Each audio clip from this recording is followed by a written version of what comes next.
ခொနရသားသမီးမိတ်ဆွေများအားလုံးမင်္ဂလာပါရှင်အိဋ္ဌသဘောတွေကိုစောင့်တဲ့ကောင်းတဲ့ဟောပြောချက်တွေကမှန်ကန်ပြီးတော့အနိဋ္ဌသဘောတွေကိုစောင့်တဲ့မကောင်းတဲ့ဟောပြောချက်တွေကတသက်ရှင်အောင်လွင်မပါစေ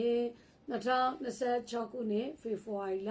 22ရက်နေ့စနေသားသမီးများအတွက်တနေ့တာဟောစတန်ဖြစ်ပါတယ်စနေသားသမီးများအတွက်ဒီနေ့မှာသူများပြဿနာတဲမှာကိုကဂျာညက်ပြီးတော့ကောင်းခံပြီးတော့ဖြည့်ရှင်းပေးရတဲ့ကိစ္စမျိုးတွေပေါ်လာတတ်တဲ့တတိထားနော်မိတ်ဆွေအတွက်လည်းဒီနေ့မှာသူတို့ပြဿနာတဲမှာလည်းကိုကစိတ်တော်ကတွေစိတ်ညစ်စရာများနဲ့ဖြည့်ရှင်းပေးရတဲ့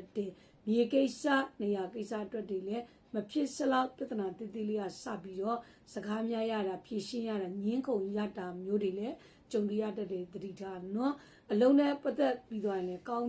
သောခီးဝေးထွက်တတ်တဲ့ခီးဝေးကိုတွားရတတ်တဲ့ကျမ်းမာရေးအနေနဲ့တတိထားနော်ခန္ဓာကိုယ်ရဲ့အောက်ပိုင်းမှာခြေထောက်နဲ့ပတ်သက်တာထိမိခိုက်မိတတ်တဲ့ထိကိုက်တရားရတာမျိုးတွေဖြစ်တတ်တဲ့အခြေအနေနဲ့အိမ်တော်ရေးမှာတော့ဒီနေ့မှာအေဂျင့်တာယာပြီးတော့အဆင်ပြေအောင်မြင်နေနော်အကျိုးပေးတဲ့ကဏ္ဍကတော့၄နဲ့ခွန်ဖြစ်ပြီးတော့အကျိုးပေးတဲ့အရာမှာညိုမိုင်းသောအရာနဲ့အနက်ရောင်ပဲဖြစ်ပါတယ်ရရာအနေနဲ့မိမိအိမ်ရှိဖျားမှာနွားနို့ကလူပေးရမှာဖြစ်ပါရှင်